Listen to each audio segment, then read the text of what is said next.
তারা সবাই ঢুকেছে এবং আধা ঘন্টার মধ্যেই কিন্তু মানে এই নৃশংস বর্বরচিত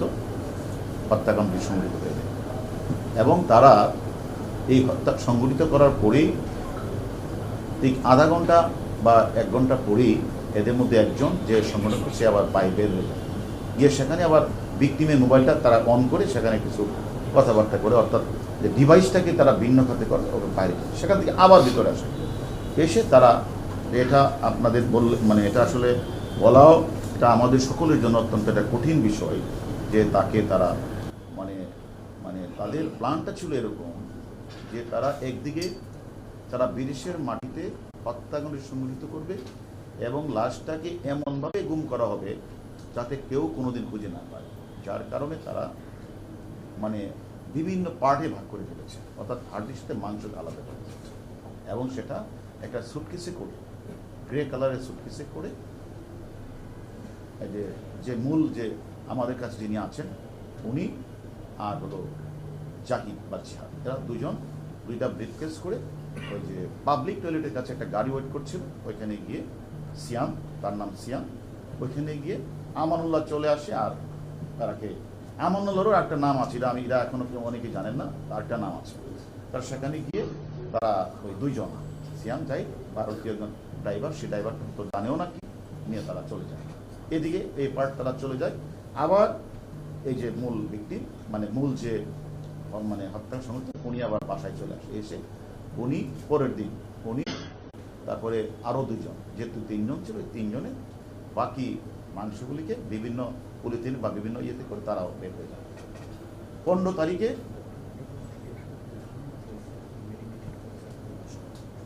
এবং আরেকটি বিষয় আপনারা জানা রাখা উচিত, যাতে এইভাবে তারা যে এগুলি যে মাংসগুলি নিচ্ছে যদি পথে কেউ ধরে তখন এটার মধ্যে তারা মানে হলুদের মশলা দিয়ে তারা করে নিয়েছেন, যদি কেউ বলে তখন বলবে যে এটা আসলে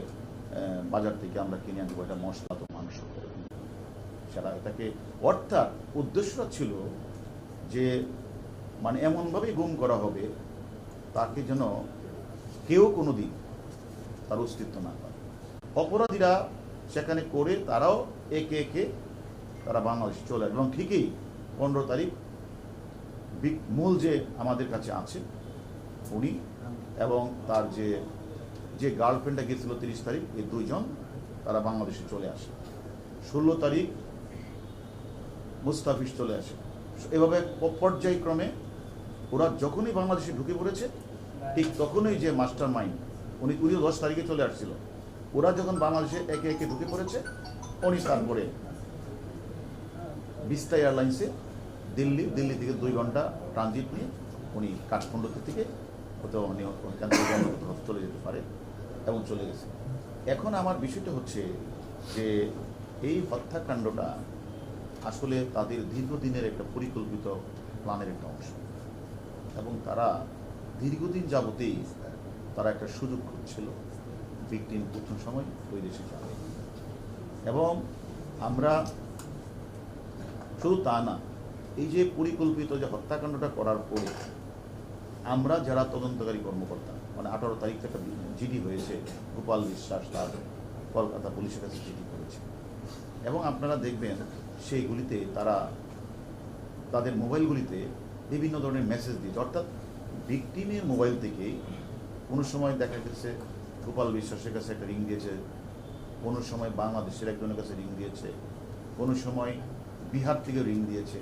এবং কলকাতা নাম্বার থেকেও রিং দিয়েছে এবং অর্থাৎ তারা বোঝাতে চেয়েছে যে ভিকটিম কিন্তু এখনো ঠিক আছে এবং সে সর্বশেষ একটা মেসেজ পাঠিয়েছে মানে 18 তারিখের পরে মেসেজটা ছিল এরকম যে আমি দিল্লি যাচ্ছি, আমি দিল্লির স্বরাষ্ট্রমন্ত্রী অমিত শাহের সাথে আমার সাক্ষাৎ হবে এবং মাননীয় আমাদের দেশের প্রধানমন্ত্রী যাবে সেখানে তার মন্ত্রী পাওয়ার বিষয় নিয়ে কথা হবে। সেই মেসেজগুলো যখন আমরা পেলাম আমার তখনই সন্দেহ হচ্ছিল যে আসলে মানে অপরাধীরা অপরাধ করে ডিভাইসের মাধ্যমে তারা অপরাধ তদন্তকারী সংস্থাগুলিকে ভিন্ন খাতে নিয়ে যাওয়া এবং তারা যখন তাদের নাম গন্ধ যেন না থাকে, নিশানা না থাকে, সেই কারণে কোনো সময় তারা এই মোবাইলটা গিয়ে তারা পাঠিয়ে দিয়েছে বেনাপুলের দিকে, কোনো সময় তারা মোবাইলটাকে পাঠিয়ে দিয়েছে মুজাফফরাবাদ, কোনো সময় তারা আবার মেসেজ দিয়েছে, আবার কোনো সময় ইয়ে থেকে ওই পশ্চিমবঙ্গের মানে লাস্ট বর্ডার যেখানে আমাদের মানে বেনাপুলের কাছে তারা সেখানে যে মেসেজটা দিয়েছে আমাদের বাংলাদেশে তার যে এপিএস তার পিএস এবং আরও অনেকের কাছে তারা মানে টেলিফোনটা করেছে। টোটাল উদ্দেশ্য ছিল একদিকে লাশটি গুম করা, অস্তিত্ব যেন কখনো না পাওয়া যায়, আরেকটা উদ্দেশ্য ছিল তদন্তকারীরা যেন কোনো ডিভাইস খুঁজে না পায়, ডিভাইসটা এমনভাবে করবে যেন তাকে অপরাধী ধরতে না পারে। আর অন্যদিকে আমাদের দেশের যে সকল অপরাধীরা বিদেশের মাটিকে অপরাধ আশ্রয়স্থল হিসেবে ব্যবহার করেছে, তারাও যেন ইন্ডিয়ান পুলিশের জন্য তাদের নজর যেন বাংলাদেশে না আসে। সব কিছু মিলেই তারা এই কাজটা করেছে এবং আমি মনে করি আমরা এই মানে তারা যতটুকু করেছে আমরা আমাদের যে সকল আসামিরা আমাদের কাছে আসে তাদের কাছে আমরা আদি অন্ত সব জেনেছি এবং তারা আমাদের কাছে স্বীকার করেছে। আমরা সেই বিষয়গুলি আমরা কলকাতার ইন্টেলিজেন্স ব্রাঞ্চ, এসটিএফ এবং কলকাতা পুলিশ সকলের সাথেই আমাদের এখনও প্রতিনিয়ত আমাদের যোগাযোগ করছে। তারাও আমাদের কাছে বিভিন্ন তথ্য নিচ্ছে, আমরা তাদেরকে বিভিন্ন তথ্য দিচ্ছি এবং আমার ওই মানে ওরাও অলরেডি গাড়ি এবং কিছু কিছু জিনিস তারা উদ্ধার করেছে। এবং আমি মনে করি আজকে ইন্ডিয়ান পুলিশের একটা টিম আমাদের এখানে আসবে, তারা আমাদের এই যে সকল আসামি তাদের সাথে কথা বলবে এবং আমরাও প্রয়োজন বোধে আমাদের ঊর্ধ্বতন কর্তৃপক্ষের সাথে কথা বলি। আমরা দরকার হলে ওইখানে ঘটনাস্থল আমরা পরিদর্শনে যাব, আমাদের ঊর্ধ্বতন কর্তৃপক্ষ অনুমতি দিলে আমরা সে কাজটি করব। আমরা মনে করি যে মানে যে বাংলাদেশের মাটিতে তারা কিন্তু অপরাধ করার সাহসটা পায়নি। তাদের যে পরিকল্পিত প্ল্যান, তারা যে মানে গুলশানের যে বাসটা তাদের এই প্ল্যানটা হয়েছিল, এটা হলো flat number 2B1 house number 17 road number 65 Gulshan 2 এই বাসা। আরেকটা বাসা ছিল হলো বসুন্ধরা, সেটা হলো 1929 রোড নম্বর 32 ব্লকে বসুন্ধরা আবাসিক এলাকা। এই দুইটা বাসায় তাদের অন্তত 1 মাসে 2 মাসে অনেকগুলি প্ল্যান হয়েছে এবং তারা বারবারই তারা মানে বাংলাদেশে করবে না, প্ল্যানটা করবে হলো এখানে এবং তারা মানে বাংলাদেশে তারা করে নাই। তারা মনে করেছে বাংলাদেশে হয় তাহলে তারা ধরা পড়ার সম্ভাবনা আছে, সেই কারণেই তারা এই প্ল্যানটা তারা ইন্ডিয়াতে করেছে, কলকাতায় করেছে এবং তারা ভিকটিমের খোঁজখবর নিয়েই তারা মাস্টার মাইন্ড সহ তারা কলকাতায় করেছে।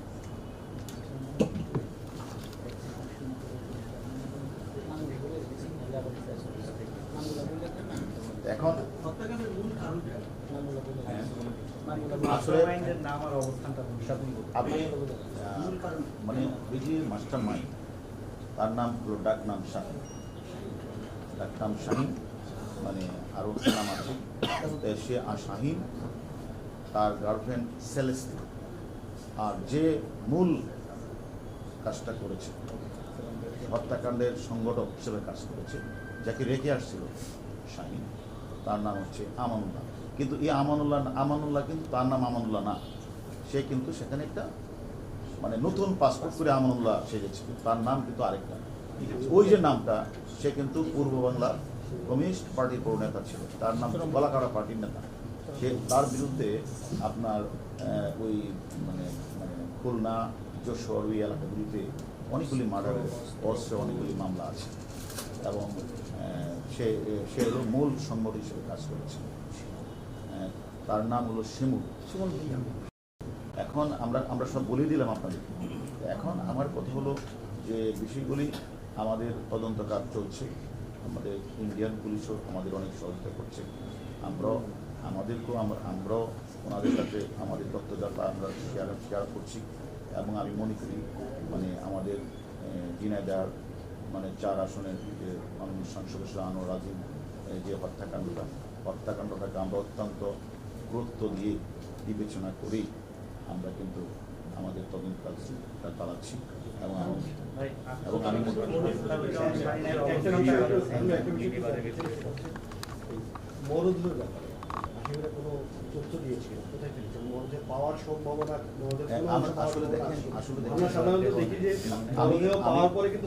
আমি আসলে দেখেন মানে আমি তো বারবার বলেছি যে না এখন মামলা আসলে আমি সেটা বলি আসলে মানে এখানে মানে আমি তো একটু আগে বর্ণনা করেছি যে মানে লাস্ট তো আপনি পাওয়ার কোনো যেহেতু আমাদের যে মূল সংগঠক সংগঠক যে আমাদের যেভাবে বিবৃতি দিয়েছে, বর্ণনা করেছেন, সে বর্ণনা অনুযায়ী তো তার কথা মতো তো লাশটি পাওয়ার কথা না।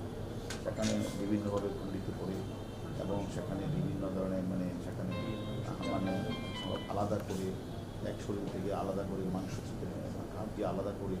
সেখানে যেভাবে ওনারা হলুদের গুঁড়া দিয়ে যেভাবে তারা এটাকে বিভিন্ন জায়গায় উল্লেখ করেছে, তারপরেও ইন্ডিয়ান পুলিশের সাথে আমরা কথা বলছি, হয়তো কোথাও না কোথাও অবশ্যই তাদের তদন্ত কাজ চলছে এবং এটা অবশ্যই উদ্ধার হবে, উদ্ধার করার জন্য। এবং যে এটা ক্যারিয়ার হিসেবে কাজ করেছে সেও কিন্তু এখন তাদের হাতে আছে। আমি মনে করি যে পুরাপুরি না পাওয়া গেলেও অংশ বিশেষ অবশ্যই পাওয়া যাবে এবং একটু ধৈর্য ধরে আমাদের ইন্ডিয়ান পুলিশও কাজ করছে, আমরাও কাজ করছি।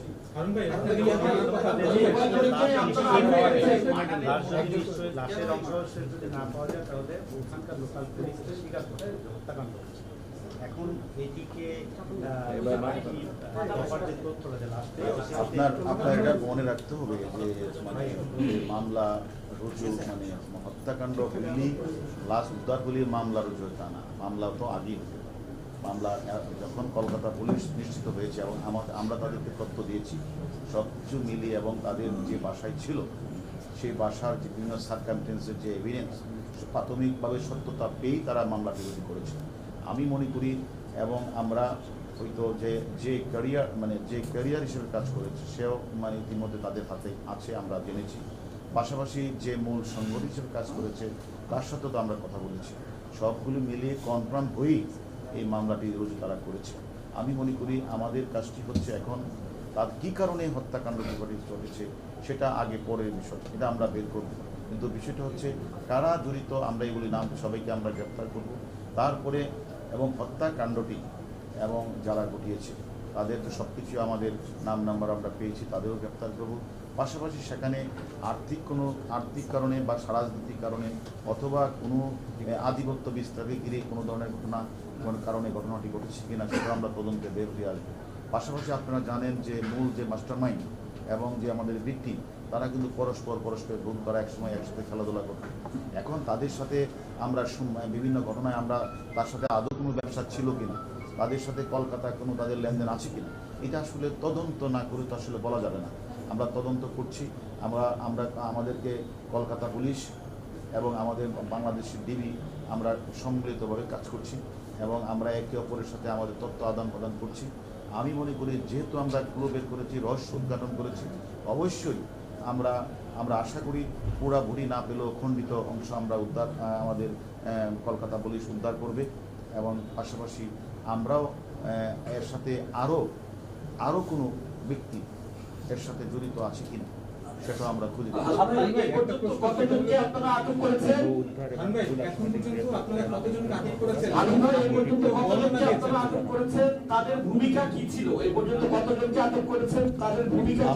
আমরা আপনাদেরকে এখন আমাদের মূল কাজটি হচ্ছে অপরাধীদের গ্রেপ্তার করা এবং পাশাপাশি অপরাধের ভিকটিমের দেহাবশেষ উদ্ধার করা, এটি আমাদের এখন মূল কাজ। আর পরবর্তীতে মোটিভ কী কারণে হত্যাটি হয়েছে এটা আমরা তদন্ত করে আপনাদেরকে পরে জানাবো।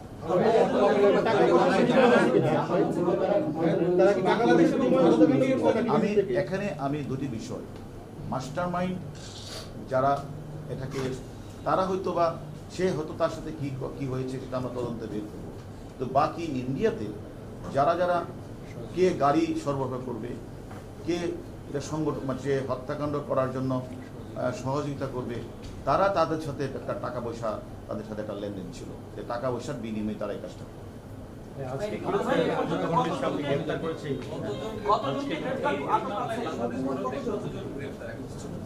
আমাদের কাছে মূল হত্যাকারী সহ আমাদের কাছে 3 জন আছে, আর কলকাতা পুলিশ জানাবে। আমরা তদন্তের স্বার্থে আমরা আপনাদেরকে এখন বলবো না, পরবর্তী এবং এটি মনে রাখেন যে যাদেরকে আমরা ধরেছি তারা হলো এই বাংলাদেশেরই গলাকাটা পার্টির নেতা, পূর্ব বাংলা কমিউনিস্ট পার্টি করত এবং তার বিরুদ্ধে অনেক হত্যা চোরাচালানি অনেক মামলা রয়েছে।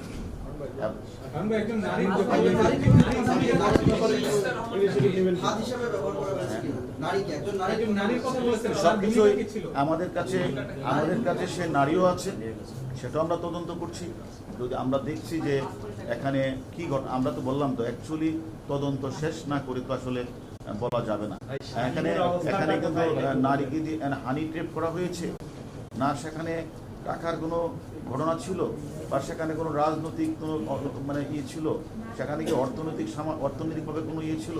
অথবা সেখানে এলাকার দুর্বৃত্তদের দমন করতে গিয়ে কোনো গ্রুপ সৃষ্টি হয়েছে, সব কিছু তদন্ত শেষ করে না বলা যাবে না। আমাদের তদন্ত চলছে, আমরা মনে করি শীঘ্রই আমাদের মানে কি প্রক্রিয়া বা কি মোটিভে হত্যাকাণ্ড সেটা আমরা পরে জানাতে পারবো। এখন আমাদের মূল কাজটি হচ্ছে অপরাধীদের ধরপাকড় করা আর হলো লাশটি উদ্ধার। এটা আপনারা প্রাথমিকভাবে আমরা মনে করতেছি সে এখন